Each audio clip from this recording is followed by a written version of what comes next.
to a new episode of For All Humans. Now, they say all is fair in love and war, but is it? Or rather, should it really be? In August of 1864, it would seem the world finally came to a general consensus that not all should be fair in love and war.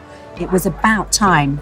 This was the meeting that would mark the establishment of the first Geneva Convention, attended by delegates and military and medical personnel from 16 countries. They convened in Geneva, Switzerland to discuss the conditions of a wartime humanitarian agreement. So what exactly is the Geneva Convention? History.com explains that the Geneva Convention is a series of international diplomatic meetings that produced a number of agreements, in particular the humanitarian law of armed conflicts. This is a group of international laws for the humane treatment of wounded or captured military personnel, medical personnel, and also non-military civilians during war or armed conflicts. In subsequent years, the first Geneva Convention would be amended and extended, leading to the second and third Geneva Conventions. And then after World War II, when many of the principles of the Geneva Convention were abused or almost entirely ignored, the existing provisions were further extended and codified, and 2 protocols were subsequently drafted.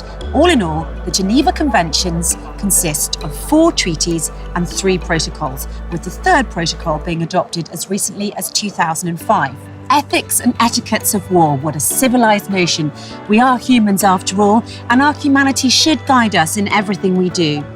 In an ideal world, of course, there wouldn't be any war in the first place, but let's face it, our world is far from ideal and conflicts happen. Sadly, sometimes these conflicts escalate into combat. And when that happens, there must be limits and boundaries, and our shared humanity must not be allowed to be forgotten or ignored. In the International Criminal Law Review, Ray Murphy, a senior lecturer in law at the Irish Centre for Human Rights at the National University of Ireland in Galway, and Mohammed M. El Zaidi, a legal officer at the International Criminal Court, conducted a comparative study of the principles of international humanitarian law and the Islamic law of war. Now, you might imagine that a system of laws regulating warfare that was put into place 1400 years ago would, in our modern day, appear archaic or barbaric. But in fact, they found the opposite. Not only were the Prophet Muhammad's rules of warfare revolutionary for his time, but even by today's standards, they are considered closely comparable to, and in some cases superior to, the laws and protocols outlined in the Geneva Convention. For example, the article explains that the approach followed by the Islamic conception avoids complication by applying the humanitarian rules as soon as weapons are used and armed forces are deployed. As the Islamic concept of IHL, international human law, does not categorize or define the type of war or conflicts referred to, its rules extend through time and space to all armed conflicts. This broad categorization facilitates the effective protection of POWs through the prompt implementation of its provisions, thus avoiding any delay that might arise when applying Geneva law. Additionally, we must bear in mind that the notion of rules of warfare was almost unheard of in the Prophet's time. In fact, battles, ambushes and skirmishes were just so common among the Arabian tribes prior to the advent of Islam that all the tribes agreed to stop fighting for 4 months of the year, called the sacred months, just so that their trade caravans and pilgrims could move about their business and actually get something done. But outside of these 4 sacred months, it was business and battle as usual. And as the article in the International Criminal Law Review explains, in the sphere of Arabia, performing acts of reprisals in the sense of mutilating the enemy combatants' bodies was a custom. Occasionally, women participated in these sinister practices, sometimes actually devouring the enemy's liver to avenge a husband or brother killed in battle. The Prophet Muhammad's own beloved uncle Hamza was a victim of this barbaric custom when his liver was cut out of his dead body, chewed, and then spat out on the battlefield by a woman seeking revenge. Qasim Rashid, the human rights lawyer and visiting fellow at Harvard University's Prince Al-Walid bin Talal School of Islamic Studies, puts it plainly. Prophet Muhammad is history's first major figure to condemn collateral damage in word and deed. His advanced rules of war, established 1400 years ago, are a yet unmatched humanitarian standard. Even ardent critics of Islam, like Sir William Muir, admit that Muslims treated prisoners of war with immense dignity. Captives were well fed, and ransoms were according to their means. Poor captives, meanwhile, he wrote, were allotted 10 boys to be taught the art of writing as a ransom. A ransom of education. Now there's an ideal that would be beneficial to all. The principles and ethics of warfare established by the Prophet Muhammad were also honoured during the Crusades, as exemplified by sultans such as Salahuddin al-Ayyubi and al-Kamil. Oliver of Paderborn, also known as Oliverus Scholasticus, is the author of 3 Latin works on the history of the Crusades and the Holy Land, and the most prominent German preacher of the Fifth Crusade. Oliverus Scholasticus praised the Islamic laws of war, commenting on how the 4th Ayyubid Sultan of Egypt, al-Kamil, supplied the Frankish army with food after defeating them. Who could doubt that such goodness, friendship, and charity comes from God? Men whose parents, sons, and daughters, brothers and sisters had died in agony at our hands, whose lands we took, whom we drove naked from their homes, revived us with their own food when we were dying of hunger, and showered us with kindness, even when we were in their power. In their comparative study, Murphy and Zaidi also cite numerous examples during which the Prophet and his followers applied these humanitarian laws of warfare.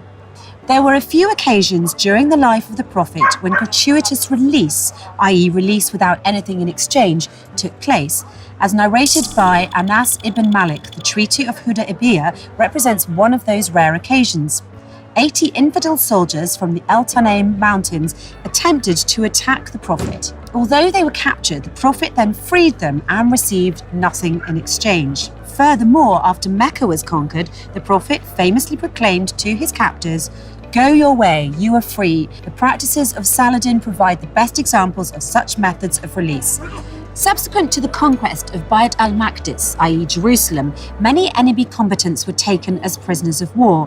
POWs' families, especially the women, urged Saladin to release those captured due to the fact that women and children would suffer as a result of losing their husbands' support. In response, Saladin ordered that all husbands, sons, and fathers of these women should be immediately released. This not only confirms the practice of gratuitous release, but it also demonstrates the humanity of the treatment provided by the norms of Islamic law. But it wasn't just during war that Islam instituted legislation. Before it even comes to that, there are actual conditions set out by Islam about how to enter into armed conflict in the first place. Fighting in Islam is justified for legitimate self-defense, to stop religious persecution, to aid other Muslims, and after a violation in the terms of a treaty. But it should be stopped if these circumstances cease to exist. In chapter 2, verse 190 of the Quran, God emphasizes that even in times of war, we must not transgress the limits, and fight in the way of God against those who fight against you, and transgress not the limits. Verily, Allah loves not the transgressors. The fact that Islam doesn't force anyone to fight on its behalf helps ensure that these ethics of conduct are followed. For when men are forced to join the army, they can harbour a great deal of resentment and bitterness, which can lead to unjustified aggression toward the enemy. Muslim jurists agree that Muslim armed forces must consist of debt-free adults who possess a sound mind and body. In addition, the combatants must not be conscripted, but rather enlist of their free will and with the permission of their family. It is deeply saddening and disturbing that people claiming to be Muslim commit acts of terror and harm in the name of a religion they clearly don't understand very well. And it's equally saddening that the media often engages in a great deal of mudslinging in regards to Islam being spread by the sword. And it's sad because it's just not true. Forced conversion is simply not allowed in the religion of Islam. God himself says in chapter 2, verse 256 of the Quran, "Let there be no compulsion in religion," meaning that faith is a matter of conviction, not coercion or compulsion. It's also ironic that those who repeatedly make the claim that Islam was spread by the sword are the very countries whose hands are soiled with blood from a long history of occupation and imperialism. So whether by upholding the guidelines of the Geneva Convention or the etiquette of war set out by the Prophet Muhammad, It's high time that the world remembers to find compassion in times of crisis, and time for us all to mind our manners when it matters most.